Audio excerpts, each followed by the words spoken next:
Hello guys and welcome back to my channel. It's the first Monday of the month and that means there's a new kit from Hero Arts. So that's what I'll be using in today's tutorial.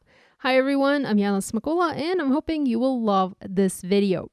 I have one card to share using just the contents of my kit plus a sentiment from an older Hero Arts set, and I also have 3 clean and simple snarky holiday cards in the second half of this video using the add-on background stamp this month.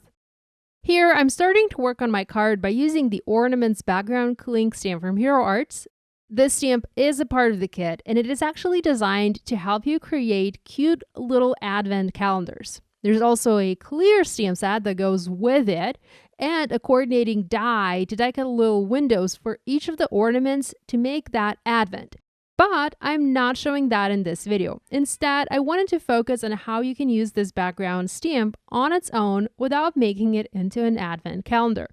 If you hear a cat meowing in the background, please do excuse that. That's my little kitty. She just wants some attention. I've inked this up using the light blue ink. This is Summer Sky Hybrid ink from Hero Arts, and I stamped it onto a white cardstock panel. It doesn't matter if it's stamped well or not. I just need a basic impression here to help me see where I need to do my coloring.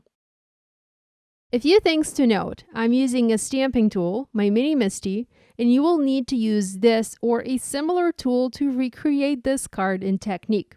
I also did my stamping in alcohol marker friendly ink, and yes, not a lot of people know this, but Hero Arts hybrid inks are actually Copic friendly. So make sure you are using a Copic marker friendly ink for this stamping. Here's a test panel that I did prior to filming this video. Here I used my markers and colored the ornaments for a no line coloring look. That's the technique I'm using here for this background stamp. I'm using BG11, BG13, and BG18 markers for my coloring, and the idea is to color the ornament shapes to make them appear dimensional. The stamp set doesn't actually provide ornament outlines. The coordinating die does that, but I'm not using it today. I'm using just the stamp alone, so I wanted to add definition to my ornaments, and I'm doing that with the help of coloring. The coloring here is very, very simple. I'm just using 3 shades, and I have my light source coming in from the left, so all the ornaments are dark on the right and light on the left. There are no stamped ornament outlines to follow, so I'm basically creating those using my markers. Here's a look at my colored background. It didn't really take that long to color, and now I'm going to take it back to my Misty and gold heat emboss the same background over my coloring. I am going to wait a few minutes to make sure that the ink from my markers is dry and that it's not going to mess up my heat embossing. Next, I'm treating my paper with an anti-static powder tool. I'm trying to make sure that I have the entire background coated. I'm inking up my background stamp with Versamark clear sticky ink, and I'm stamping this over the original colored image. And that's why you need to use a stamping tool such as Misty or a similar, because you will need to double stamp that same image over your originally stamped impression. Now, you don't want to color over the heat embossing as that might damage the tips of your markers. And this is why I first did my stamping, then I did my coloring, and now I'm doing the heat embossing. I'm using gold embossing powder here, and I'm heat setting it with my heat tool to melt it. Now, there are many other colors that you can use for this background. You can also use other coloring mediums and color these ornaments any way you like. You can do your stamping on colored cardstock, on watercolor paper, really anything you guys like. I'm basically just sharing an idea of how this stamp can be used in a different way. My background is all nice and done, and honestly, I love how it turned out. I adhered it onto an A2 white side folding card base, and then I added a super simple special delivery sentiment to finish this card. I went with a simple design here. So this card was created using the cling background stamp from the Hero Arts November My Monthly Hero Kit. The other projects that I'm sharing in this video are all made using an add-on background stamp and also some older Hero Arts sentiments from my stash. So here's the first card. I simply adore this gifts background. It looks like the gifts are doodled, and that style goes perfectly well with my latest obsession with coloring with a single pen or pencil. Here, I clear heat embossed this background on dark green cardstock. I used clear embossing powder on purpose for a tone-on-tone look.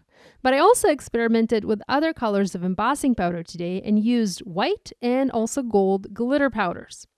Once it was heat embossed, I then used my white pen and I added selective coloring. I recently shared a more detailed video about coloring using a single pen or a pencil, so I'll link that video here in the cards on YouTube if you'd like to check it out.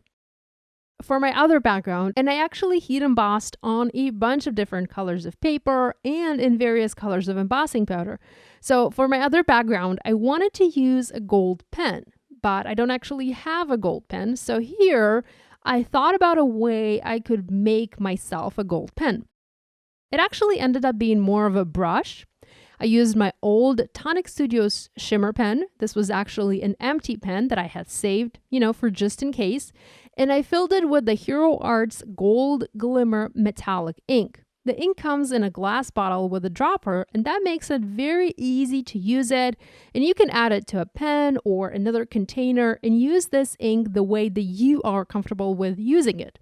Now, I did add a little bit of water to the pen as the ink is very thick and it didn't want to flow through the brush. But once I had the right ratio of water and ink in my pen, it worked perfectly, and I used it to do selective coloring on this card here where I heat embossed the background in white on green. I went over this 2 times to intensify the shimmering effect on this card. Here's one more card example where I heat embossed the background in gold glitter embossing powder. I love those glitter particles that are embedded in this powder. There's just nothing quite like it. I also used my red ink and blended the edges of the panel to darken them up a little bit. Once that was done, and once the ink was dry, and the key here is to let the ink dry or it will eat up your white pen. So once it was dry, I used my white pen and again, I selectively colored the gifts on the background. Like I mentioned earlier, I went with snarky sentiments for these cards. It was just that kind of day for me and I was in that kind of mood. And you can certainly use any sentiments you like for these backgrounds. I hope you guys will give this idea a try. If you do, remember to share online and tag us on social media. We always love seeing what you guys are making. On the screen, there is a link to a playlist with all of my Christmas card tutorials. Subscribe now not to miss any new videos. Love you guys. I'll see you next week. Bye.